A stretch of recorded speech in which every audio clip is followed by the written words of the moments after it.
Bismillahirrahmanirrahim. Assalamualaikum warahmatullahi wabarakatuh. Perkenalkan, nama saya Alia Fadilah, NIM 0309193115, Pendidikan Ilmu Pengetahuan Sosial 4, Fakultas Ilmu Tarbiyah dan Keguruan, Universitas Islam Negeri Sumatera Utara. Di video kali ini saya akan menjelaskan paradigma dan landasan filosofis penelitian kualitatif. Dalam penelitian ada 4 paradigma atau 4 jenis kerangka pikir yang bisa dijadikan acuan di dalam pelaksanaan penelitian.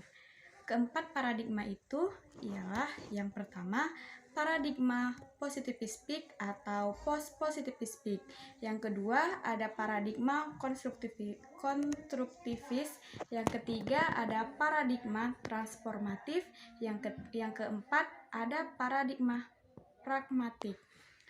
Paradigma positivistik itu menekankan penelitian yang hanya datanya digunakan hasil pengukuran, dan data hasil pengukuran itu berbentuk angka. Oleh karena itu, datanya bersifat kuantitatif, dan datanya itu ada skalanya. Dalam skala pengukuran ada 4 macam. Yang pertama, skala nominal. Yang kedua, data yang bersifat ordinal. Yang ketiga, data yang berskala interval. Dan yang keempat, data yang berskala rasio. Apa yang dimaksud dengan skala nominal? Skala nominal itu adalah data yang dikumpulkan dalam bentuk kategori nama atau jenis. Cirinya menggunakan bilangan bulat.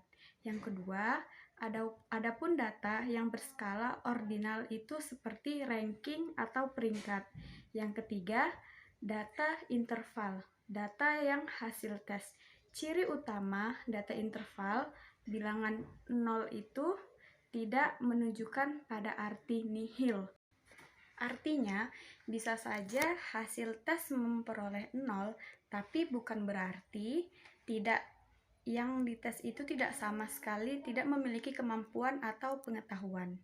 Yang keempat, data yang berskala rasio. Data yang berskala rasio itu adalah data yang menggunakan metrik atau alat ukur, misalnya berat menggunakan satuan kilogram. Ini adalah contoh yang berskala rasio. Jadi, menggunakan paradigma positivistik, datanya berbentuk kuantitatif seperti yang saya jelaskan tadi. Adapun paradigma konstruktivis adalah kerangka berpikir penelitian yang pelaksanaannya menggunakan penelitian yang bersifat grounded atau peneliti yang langsung membumi dalam mengumpulkan data. Dan datanya terbentuk kalimat atau disebut juga data kualitatif. Yang ketiga, sedangkan penelitian yang menggunakan transformatif adalah penelitian yang bisa menggunakan data kuantitatif, bisa juga menggunakan data kualitatif. Adapun penelitian paradigma praktik itu menggabungkan atau mencampurkan metode-metode penelitian yang menggunakan data kuantitatif dan metode penelitian yang menggunakan data kualitatif.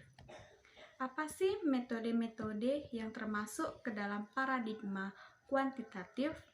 Secara garis besar yang kedua, kategori metode-metode yang termasuk ke dalam kelompok paradigma positivistik.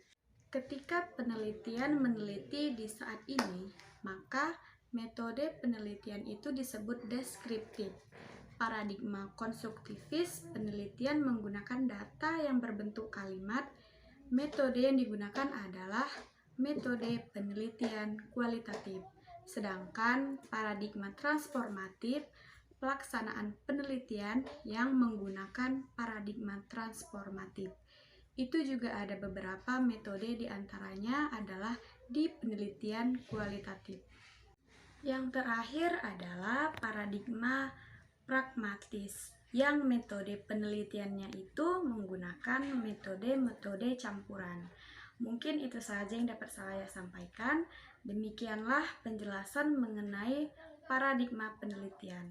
Mohon maaf bila ada salah kata. Wabillahi taufiq wal hidayah. Assalamualaikum warahmatullahi wabarakatuh.